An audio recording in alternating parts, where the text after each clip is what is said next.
중력이라는 게 거리의 제곱에 반비례한다고 아까 얘기했잖아요. 네네. 그러면 지구 중심에서 나를 생각해 보면 내 발까지의 거리랑 내 심장까지의 거리랑 내 머리까지 거리가 다르잖아요. 내 몸에서 시간이 다르게 흐르죠. 내 머리랑 내 심장이랑 내 발을. 인사할 시간도 많습니다. 여러분의 시간을 낭비해드릴 느리지만 쿨한 과 랩미팅입니다. 반갑습니다, 교수님들. 반갑습니다. 뉴턴의 법칙은 틀리지 않다. 그럼 왜 시간이 왜 바뀌지? 왜냐하면 빛의 속도가 무한이 아니라서 그렇다라고 얘기해요. 와. 무슨 말이냐 하면 네. 이유가 목성에서 뒤쪽에서 이렇게 딱 나왔잖아요. 근데 네. 이걸 우리가 보려면 이 빛이 지구까지 와야 와야 되잖아요. 지구가 점점 멀어지고 있으면 오는 시간이 더 걸리잖아요. 근데 반대로 했을 때 지구가 저 목성 쪽으로 가고 있으면 오는 시간이 더 빨라지죠. 아, 그만큼 차이로. 그만큼 차이로. 아, 그래서 저 레오마라는 사람이 한 게 뭐냐 하면 이걸 가지고 빛의 속도를 구했어요. 저 때는 컴퓨터도 없었잖아. 그냥 초시계 같은 걸로 그쵸? 눈으로 보면서 쟀잖아요. 네. 케플러도 이전에 데이터를 그쵸. 눈으로 관측한 데이터를 가지고 그렇죠. 계산을 한 거거든요. 네. 이때 사람들은 진짜 대단했던 대단한 거야. 것 같아요. 저기가 한 바퀴 도는데 42시간 동안 지구가 얼마큼 이동하지 이렇게 계산해 보면 대충 빛의 속도 나와요. 레이머라는 사람은 관측을 했는데 뉴턴이 틀렸다는 게 아니고 뉴턴의 법칙은 맞다. 응. 그러면 우리가 빛의 속도를 구할 수 있다. 아, 라는 결론을 이제 내리는 겁니다. 위기는 이제 해결되죠. 오히려 뉴턴의 법칙은 진짜 맞는가 보다. 근데 또 위기가 닥칩니다. 그 위기가 뭐냐 하면요. 수금지와 목토, 천. 그때까지만 해도 이제 천왕성까지만 사람들이 이제 봤단 말이죠. 네. 천왕성이 이제 돌고 있는 궤도를 이제 계산을 해야 되는데, 뭐 태양이 당기니까 이렇게 되겠지. 근데 목성도 중간에 있으니까 목성도 당길 거고 이렇게 딱 계산을 했더니 이상하게 천왕성의 궤도가 안 맞다는. 궤도가 틀어진다. 그 르베리에라는 사람과 저 애덤스라는 사람이 며칠 늦었다 그래요. 저 보고가. 그래서 네. 사람들이 다 르베리에 알고 있는데 좀 억울할 것 같아갖고 제가 둘 다 들고 왔습니다. 아, 그래서 에이. 저 두 명이 얘기한 게 뭐냐 하면 천왕성의 궤도가 왜 틀어지냐 하면 천왕성 밖에서 뭔가 천왕성을 당기고 있을 거야. 아. 그것 때문에 틀어질 거고 그럼 그 위치를 계산할 수 있잖아요. 네. 지금 저기에 망원경으로 보면 저기에 뭐가 있을 거야. 그래서 거기 망원경을 봤더니 해왕성이 거기서 나왔죠. 와. 예, 여기 이제 해왕성 발견한 스토리입니다. 결국은 뉴턴의 법칙이 위대하죠. 그러니까 결국은 해왕성까지 찾아내버리잖아요. 틀린 것 같아서 자세히 봤더니 네. 보너스로 뭔가 계속 나와. 빛의 그쵸. 속도도 나오고 해왕성도 발견이 돼. 근데 세 번째 위기가 닥칩니다. 수성이 태양에서 제일 가까운 거잖아요. 그래서 태양 주위를 이렇게 도는데 이게 정확히 말하면 이게 타원 운동이거든요. 타원을 이렇게 하면 태양에서 제일 가까울 때가 있고 좀 멀어질 때 있잖아요. 있죠, 이게 있죠. 제일 가까울 때 우리가 근일점이라고 얘기를 해요. 그 포인트가 계속 바뀌어요. 그러니까 각도가 틀어지니까 1도에 60분의 1이 1분, 1분에 60분의 1이 1초입니다. 네. 1도에 3600분의 1이 1초인데 저거 얼마큼 틀어지냐면 5600초 틀어져요. 사람들이 계산했죠? 이거 왜 틀어지지? 근데 알고 보니까 지구가 세차 운동을 하고 있어서 그래서 다 계산했어요. 그랬더니 답이 얼마 나오냐면 5557초가 나옵니다. 근데 정확히. 그죠. 근데 문제가 뭐냐면 43초가 틀려. 이게 문제입니다. 1도에 3600분의 43이니까 아주 작은 거긴 한데 이게 설명이 안 되는 거예요. 저게 사실은 100년에 43초 틀어집니다. 자, 이제 설명이 안 된다. 어떻게 해야 되지? 르베리아는 사람이 다시 등장합니다. 수성이 지금 그대로 틀어지잖아. 그 왜 틀어지냐 하면 수성의 안쪽에 우리가 발견하지 못한 게 뭔가 한 게 더 있어. 그리고 그 이름을 벌컨이라고 이름을 짓습니다. 아. 거기에다 사람들이 망원경을 딱 댔죠. 안 나왔어. 저 벌컨이 발견이 안 됩니다. 이게 문제죠. 뉴턴의 법칙은 그렇게 위대한 법칙인데 저 설명을 못해요. 저걸 해결한 사람이 누구냐? 아인슈타인이 나오면서 아인슈타인이 얘기한 게 저건 안에 뭔가 행성이 있는 게 아니고 그냥 공간이 휘어서 그런 거야. 라고 일반 상대론을 이제 얘기를 합니다. 그러니까 결국은 뭐냐면 뉴턴의 법칙이 틀렸다는 거예요. 이게 과학의 본질입니다. 그렇게 위대한 법칙도 틀릴 수 있다는 겁니다. 반증 가능성. 아인슈타인이 일반 상대론으로 정확히 공간이 휘어 있다고 얘기를 하면서 계산해서 43초를 딱 발견을 했죠. 저걸 계산하고 그렇게 기뻤다 그래요. 드디어 설명을 했다. 근데 잘 생각해 보시면 여기까지 아인슈타인이 얘기한 거는 그냥 설명할 수 있는 방법을 하나 얘기했을 뿐이에요. 아직은 과학이 안 됩니다. 과학이 되려면 예측을 해야 됩니다. 그래서 단지 여기서 그냥 뉴턴이 틀렸어. 이게 맞아. 그러면 그냥 가능한 가설을 하나 얘기한 것 뿐이고 네. 과학이 되려면 자, 이게 맞으면 어떤 일이 발생할 거야. 어떻게 얘기했냐면 공간이 휘어 있으니까 빛이 이렇게 오다가 태양을 주위를 오다가 슉 휘어버릴 거다라고 얘기를 합니다. 빛이 이렇게 오다가 이렇게 슉 휘어버리니까 실제로 우리가 보면 그러니까 다른데 있는 것처럼 보이는 거예요. 그럴 수 예. 있죠. 그러면 저거를 확인을 해야 되잖아요. 뭐. 태양을 돌아서 들어오는 걸 봐야 되기 때문에 낮에 봐야 되잖아요. 그러니까. 예, 근데 낮에는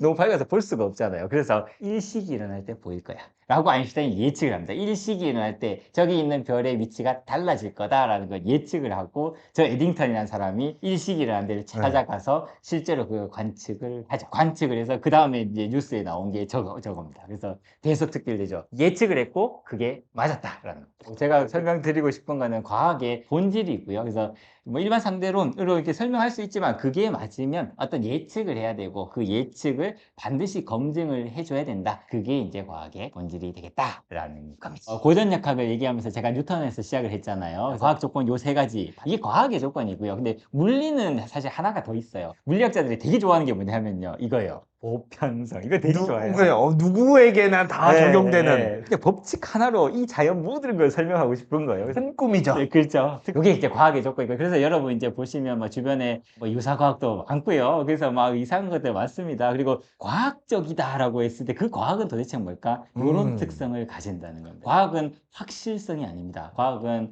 불확실성에 대한 개방성. 틀릴 수 있다라는 걸 항상 인정할 때 이게 과학이 되는 겁니다. 오늘 보신 여러분들은 적어도 과학이 뭔지, 과학은 틀릴 수는 있지만 또 무언가를 예측을 해야 되고 그렇죠. 그 예측한 거를 네. 검증할 수 있는 그렇죠. 네. 네, 네. 그 검증 가능성을 가진 게 네. 과학이다. 그게 바로 과학이다. 자, 그러면 만류인력 법칙과 힘계 가속도의 법칙, 그러니까 저 두 개의 법칙을 쓰면 세상을 다 설명할 수 있다라고 얘기를 했어요. 근데 여기서 잘 생각해 보시면 두 법칙은 다른 법칙입니다. 만류인력의 법칙이 뭐냐면요. 질량을 가진 두 물체가 당긴다는 겁니다. 힘과 가속도는 뭐냐면 여기가 질량을 가지고 있으면 내가 이렇게 밀면 어떤 가속도를 가지고 갈 거다라는 게 힘과 가속도의 법칙인데, 둘 다 질량이 있잖아요. 그렇죠. 이 두 개의 질량은 같을 이유가 없습니다. 다른 법칙이니까 네. 질량을 가진 두 개는 그냥 당기는 거야. 이런 법칙이랑 얘가 밀면 이렇게 가는 거야. 밀면 가는 게 얼마큼 가지? 무거우면 얼마 못 가. 이렇게 얘기하는 게 그 질량이잖아요. 네. 이 두 개의 질량은 달라요. 그럼 이것도 질량, 이것도 질량이라고 생각하는데 같을 이유가 전혀 없어요. 그래서 물리에서는 구분을 합니다. 만류인력에서 얘기하는 질량을 중력 질량이라고 얘기하고요. 힘과 가속도에서 얘기하는 걸 관성 질량이라고 얘기를 합니다. 그렇죠. 중력 질량은 보통 우리가 무게라고 얘기를 합니다. 그래서 여러분 몸무게. 여러분들이 그쵸? 달에 가면 6분의 1로 줄어든다는 그 크기, 그쵸? 질량이라고 여러분들이 생각하고 계시지만 여러분들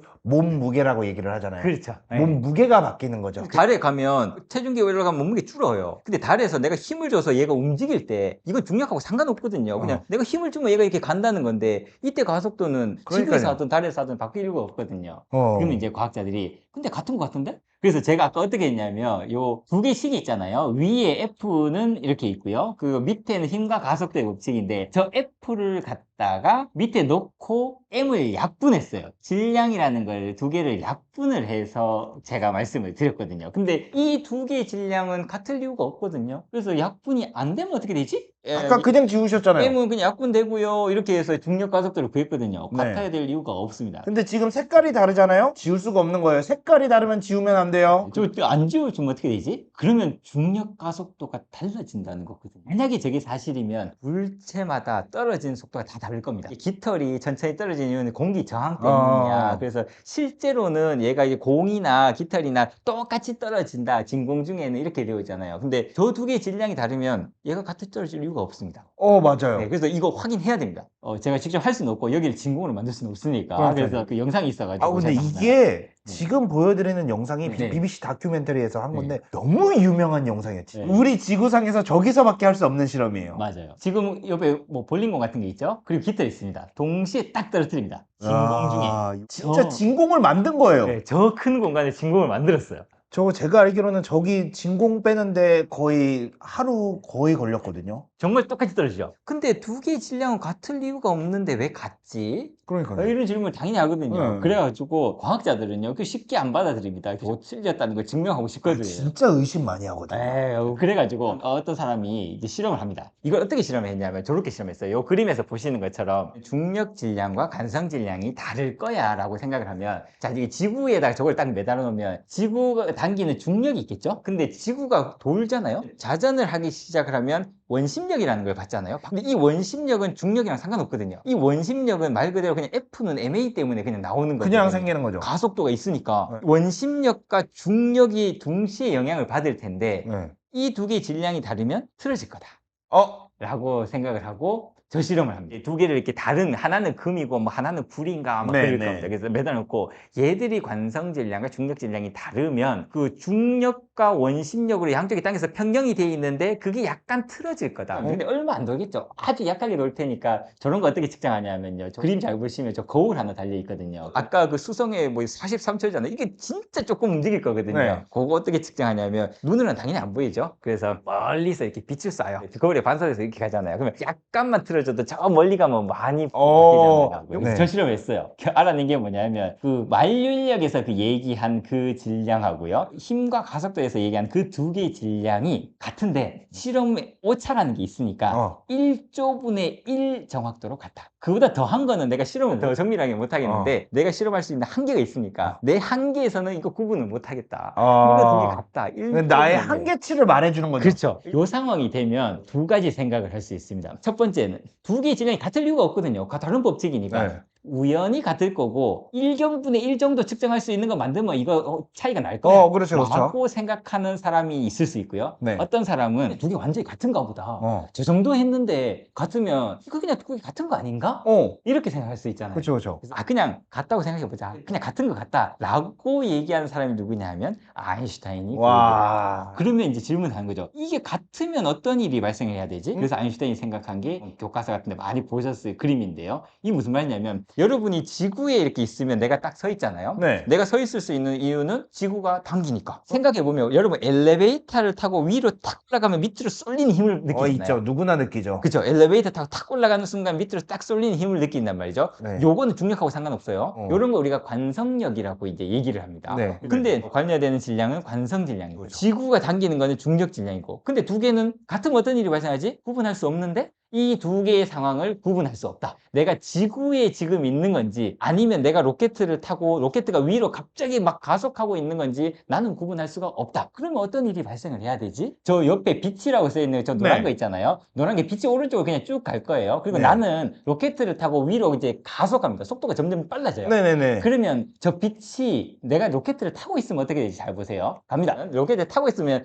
빛이 로켓 안에 들어오는 순간 어떻게 되는지 잘 보세요. 떨어지는 것처럼 봐요. 떨어지죠. 로켓에서 내가 가속하고 있잖아요. 네. 그럼 빛이 이렇게 휩니다. 근데 내가 가속하고 있는지 지구가 당기는지 구분할 수 없는데 내가 중력장에 이게 있는지 아니면 내가 지금 로켓을 타고 가속하고 있는지를 구분할 수가 없으면 중력에 의해서도 빛이 휘어야 됩니다. 중력 질량과 관성 질량이 두 개 같을 이유가 없는데 실험했던 1조분의 1 정확도로 같고 그러면 그냥 두 개 같은가 보다. 같으면 구분할 수가 없는데 그러면 중력이 당기면 빛이 굽는 것 같은데? 라는 겁니다. 뭐 이렇게 얘기만 하면 안 되죠. 증명해야 되죠. 그래서 가만히 보면은 아인슈타인은 말만 던지고 증명은 다 다른 사람이. 내가 이렇게 할 거야. 딱 이러면은 누가 알아서 검증해줘. 그래서 이제 많은 과학도들이 이론 물리학을 꿈꾸죠. 근데 여러분 중요한 게 검증이 돼야 과학이 되고요. 맞아요. 그래서 실험 물리학을 해야 된다.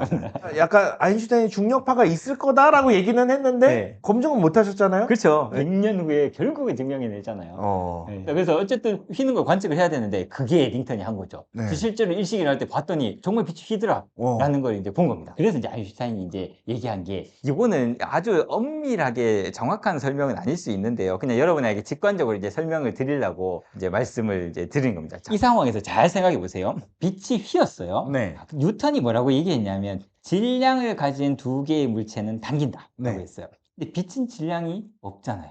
왜 휘지? 우리가 아까 공식에 M이라는 게 들어갔었잖아요. 그렇죠. 이게 0이잖아. 그렇죠. 중력이라는 게 본질이 그냥 질량을 가진 물체가 당기는 게 아닌 것 같다. 라고 얘기하죠. 뉴턴의 반기를 들기 반기를 시작해서 드는 거죠. 네. 그래서 얘기한 게 그냥 시공간이 공간이 휘어 있는 거 아닌가? 라고 이제 얘기를 한다. 아는 얘기기는 한데 네. 뭔가 소름. 네. 근데 거기에서 이제 요렇게 생각해 볼 수 있어요. 요거는 사실 조금 어려운 얘기인데요. 여러분, 빛은 항상 직신 운동을 해야 됩니다. 네. 왜 그렇게 직선으로 가야 되냐면 그 페르마의 원리라고 여러분 광학을 배우시면 배우는 건데요. 빛이 가는 경로는 항상 최단 시간의 경로를 따라가요. 빛이 이렇게 들어와가지고 이렇게 들어와서 이렇게 막 반사하잖아요, 그렇죠? 그럼 이게 입사각 반사각 같아 이렇게 우리가 배운단 말이죠. 그래서 왜 같지? 같아 들리고 뭐지? 빛이 이렇게 갈 수도 있잖아요. 이렇게 해서 이렇게 갈 수도 있죠. 왜냐하면 이게 가까우니까 이렇게 가는 거 아닌가? 처음에 이렇게 얘기를 해요. 수학적으로는 이렇게 대칭 이동을 딱 시키면요, 요거랑 같으니까 이렇게 가는 것보다 그냥 직선을 이렇게 가는 게 제일 짧아, 이렇게 증명을 해요. 근데 문제가 뭐냐 하면 여러분 빛의 굴절 있잖아요. 이렇게 가다가 이렇게 가자. 이건 왜 이렇게 구워야 되지? 왜 휘는지는 알아요. 매질이 바뀌니까. 매질이 바뀌니까. 근데 어. 매질이 바뀌면 왜 휘어요? 왜 이렇게 가면 안 되냐? 왜 돌아가냐? 요게 페르마의 원리라는 건데, 요거 왜 그러냐면요, 요렇게 갔을 때 최고 빨리 갈 수 있어서 그래요. 빛은 항상 최단 시간이 걸리는 대로 갑니다. 최단 거리가 아니고요, 최단 시간. 비유를 하면 이런 거예요. 여기가 바다예요. 바다에 누가 빠졌어요. 구하러 가야 돼요. 그럼 이렇게 뛰어가서 헤엄치러 가는 것보다 이렇게 가야 되잖아요. 이렇게 육지에서 빠르니까 최대한 간 다음에 이렇게 가야 되잖아요. 제일 못 가는 데는 제일 짧게 간다. 그렇죠. 그러니까 기가 막히네, 네, 이 설명이. 이 원리거든요. 항상 빛은 최단 시간이 걸리는 그 경로로 간다는 게 페르마의 원리라는 겁니다. 생각해보면, 여기 태양이 있어요. 빛이 이렇게 휙 가는 거잖아요. 요거는 정확한 설명 아닐 수 있습니다. 직관적으로 이제 설명을 드리는 거예요. 근데 빛은 자기가 시간이 제일 짧게 걸리는 경로로 가는 거예요. 그쵸. 그럼 빛 입장에서 뭐죠? 난 직선으로 가는 거다. 근데 멀리서 우리가 이걸 보면,